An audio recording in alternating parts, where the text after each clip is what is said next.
Admit your little business failed, my father demanded from the gallery of the bankruptcy courtroom, his voice carrying the theatrical disappointment he'd perfected over 37 years of fatherhood. Stop embarrassing this family with these delusions of success. Just declare bankruptcy, come home, and let your brother give you a real job. My mother nodded eagerly beside him, already composing the narrative she'd share with relatives, how they'd saved their wayward daughter from her foolish entrepreneurial adventure. But why did I smile for the first time in 6 hours of proceedings? And why did Judge Margaret Holloway remove her glasses and address my father with an expression that transformed from judicial neutrality to something far more serious? Mr. Moretti, I need to stop these proceedings immediately. The judge's voice carried a weight that silenced the courtroom. Are you aware that the company you filed this fraudulent bankruptcy petition against supplies critical technology to 3 branches of the United States military? My father's confident expression faltered. Bailiff, I need you to make a call to the FBI field office. We may have a national security situation developing in my courtroom. The blood drained from my father's face. FBI? What are you talking about? This is just my daughter's failing tech company. Mr. Moretti, I strongly advise you to stop talking. Immediately. My family had never believed in me. The Moretti clan operated on a simple principle: sons built empires, daughters married into them.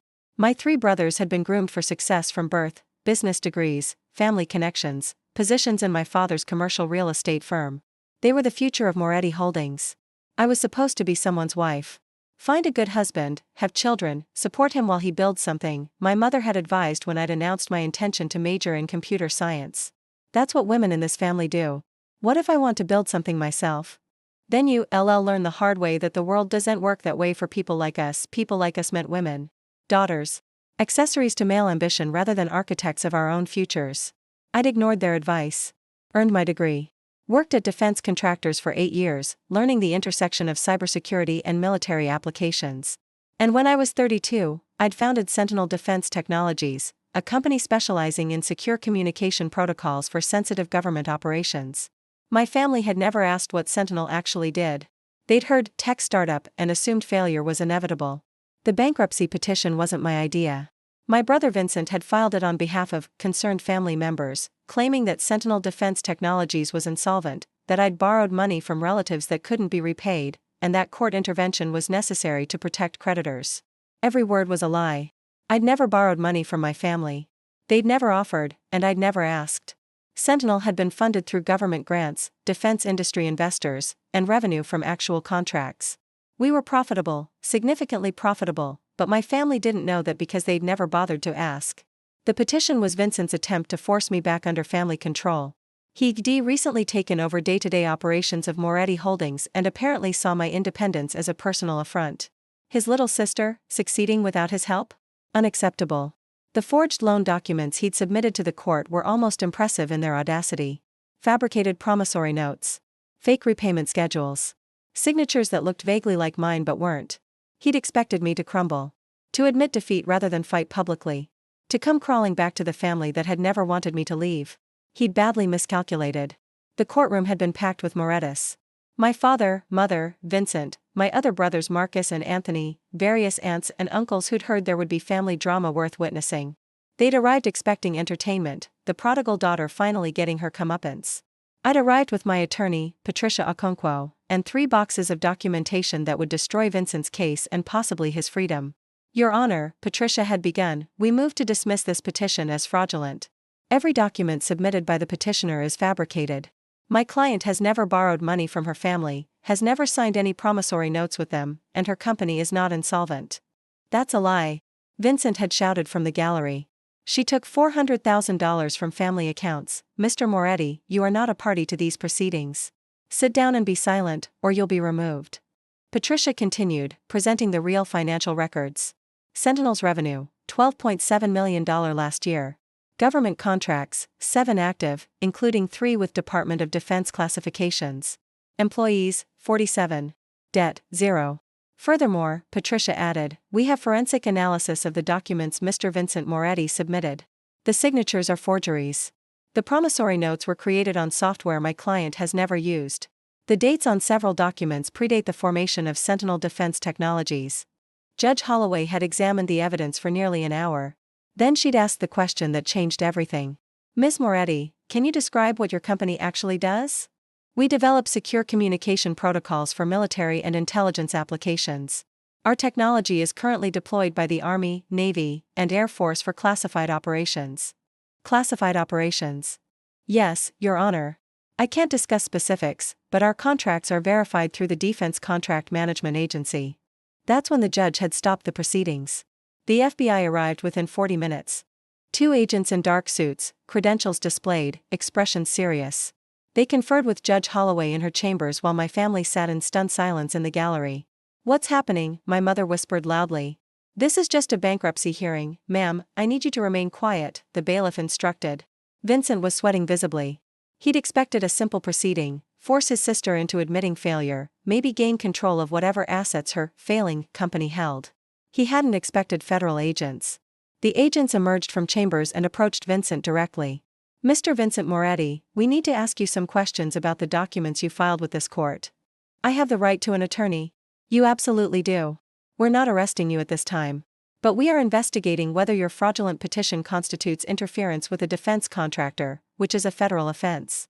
My father stood. "This is ridiculous. My son was trying to help his sister." "Sir, your son filed forged documents with a federal court in an attempt to force bankruptcy proceedings against a company that supplies technology to the United States military. That's not helping. That's potentially a crime."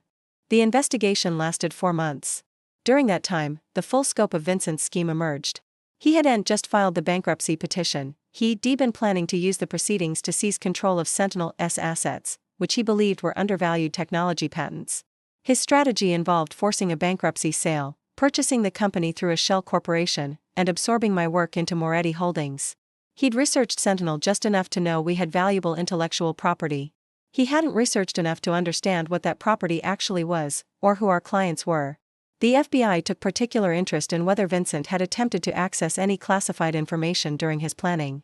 He hadn't. He wasn't smart enough to know it existed, but the investigation revealed his complete disregard for legal and ethical boundaries.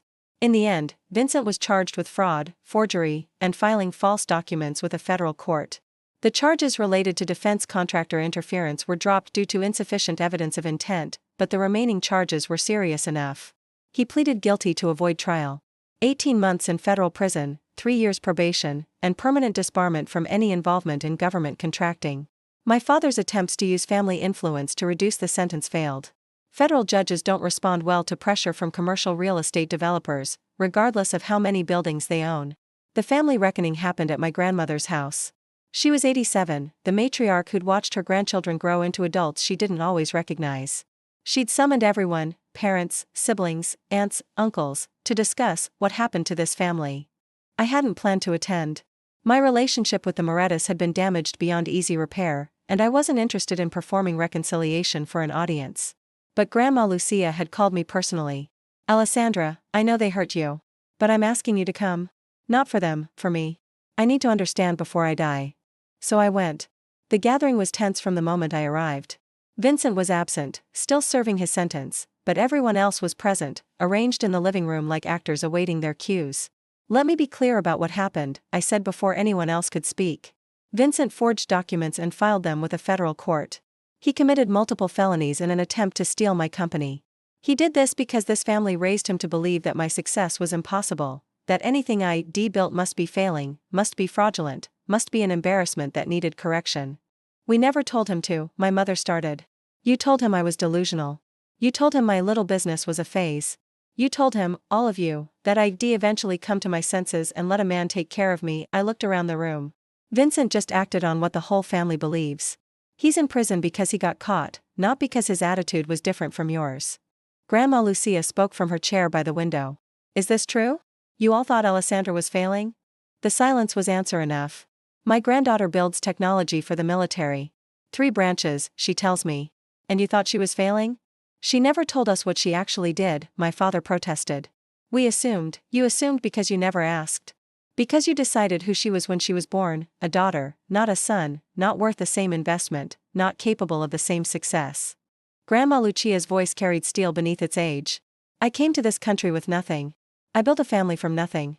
And somewhere along the way, that family decided only half its children deserved to build anything.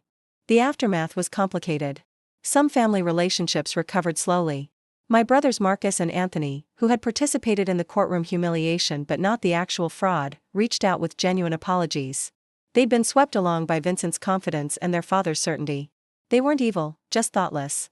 My parents were harder. They'd spent 37 years believing daughters were lesser, and adjusting that belief required admitting everything they'd built their parenting on was wrong. Some days they managed it. Other days they retreated into defensive excuses. Grandma Lucia became my unexpected ally. She'd lived through enough history to understand that families sometimes get things terribly wrong, and that acknowledging wrong was the first step toward repair. Your father was raised with certain ideas, she told me once. I taught him some of them. I'm sorry for that. You didn't teach him to dismiss daughters. I didn't teach him to value them either. I assumed it would happen naturally. It didn't. Sentinel defense technologies continued to grow. The publicity from the case, carefully managed to protect classified details, actually enhanced our reputation. A company so valuable that family members would commit felonies to control it? That was a powerful endorsement of our technology. We expanded into new areas: secure communications for financial institutions, privacy protection for vulnerable populations, encryption services for journalists in dangerous regions. The military contracts remained our foundation, but we built beyond them. I hired several employees specifically because they'd been underestimated: women from non-traditional backgrounds, people who'd been told they couldn't succeed in defense technology. They became some of my best engineers, their determination forged by the same dismissal I'd experienced. You hire a lot of people with something to prove, one interviewer observed during a business profile. I hire people who've been told no and kept building anyway. Those are the employees who understand what we're doing here. Vincent was released after 14 months for good behavior. He didn't contact me directly, his probation terms prohibited it without my consent. But I heard through family channels that he was changed, that prison had given him perspective, that he wanted to make amends. I wasn't interested. Not out of cruelty or vindictiveness, out of simple recognition that some damage can't be undone. Vincent had tried to destroy my company, my reputation, and my independence. He'd committed crimes and only stopped because he got caught. His change might be genuine, or it might be performance designed to restore his position in the family. Either way, I didn't need to participate in his rehabilitation. He's still your brother, my mother said during one of her periodic attempts at reconciliation. He's the man who forged my signature and tried to steal my company. Those things are both true. I get to decide which one matters more to me. The courtroom moment stayed with me. That instant when Judge Holloway stopped the proceedings. When the bailiff started making calls. When my family's confident expectation of my humiliation transformed into dawning horror at their own exposure. I hadn't planned it. I'd simply shown up with the truth, prepared to defend myself against lies. The dramatic revelation of Sentinel's importance was the judge's doing, not mine. But I'd be lying if I said I didn't enjoy it. For 37 years, my family had treated me as less than. Less capable, less valuable, less worthy of investment and attention. They'd expected me to fail, and when I didn't fail, they'd tried to manufacture failure through fraud. The courtroom was the moment all of that collapsed. The moment their assumptions were exposed as not just wrong but dangerous. The moment their dismissal of me became a federal investigation. Was it worth it? Grandma Lucia asked me once. The success, the company, the vindication, but also the family damage, the estrangement, the loneliness? I thought about it honestly. I don't know if worth it is the right frame. I didn't build Sentinel to prove anything to them. I built it because I saw a problem I could solve and I wanted to solve it. The family conflict happened because they couldn't accept my success, not because I was trying to create conflict. But if you could go back, I'd build the same company. I'd maybe try harder to explain what I was doing, though I doubt they would have listened. The people who want to dismiss you will find reasons regardless of what you accomplish. My daughter was born 3 years after the court case. I named her Lucia, after my grandmother. She'll grow up knowing she can build whatever she wants: companies, families, futures. She'll never hear that her role is to support someone else's ambition while suppressing her own. My husband understands this. He's a teacher, 5th grade science, and he's never once suggested that his career matters more than mine. We're partners in the way my parents never were: equally invested, equally respected, equally present. Your family still doesn't really get it, he observed once, after a particularly awkward holiday dinner. They're proud of you now, but I don't think they understand why what they did was wrong. They're proud of the money and the recognition. They're not proud of me, they're proud of my success. There's a difference. Does that bother you? It used to. Now I just accept it as who they are. They measure worth in external validation. I measure it differently. How do you measure it? By whether I'm building something that matters. By whether the people who depend on me can depend on me. By whether I'm teaching Lucia that her possibilities are limitless. I smiled. By whether I'm happy. Are you? More than I ever expected to be. The bankruptcy court has a plaque now. Not commemorating my case specifically, but acknowledging the importance of fraud detection in protecting national security interests. Judge Holloway advocated for better screening protocols after discovering how close Vincent's scheme had come to disrupting a defense contractor. I donate to her judicial foundation annually. She probably doesn't remember my case specifically, judges see hundreds of matters, but I remember her. The moment she recognized what was actually happening. The moment she protected my company from a family that was supposed to protect me. Bailiff, I need you to make a call to the FBI. 7 words that changed everything. That exposed my family's assumptions as not just wrong but criminal. That validated 37 years of believing I could build something, even when everyone around me insisted I couldn't. They brought me to bankruptcy court expecting tears. They got federal agents instead. They expected me to admit failure because they'd never imagined my success. They filed fraudulent documents because they couldn't conceive that their dismissal might be wrong. They packed the courtroom to witness my humiliation, not understanding that they were walking into their own exposure. My little business turned out to supply 3 military branches. My delusions of success turned out to be $12.7 million in annual revenue. My brother's scheme to steal my company turned out to be a federal crime. They came for bankruptcy. They got the FBI. They expected tears. They got the truth. And the truth was so much more powerful than anything they imagined, because they never bothered to imagine a daughter could build something worth stealing.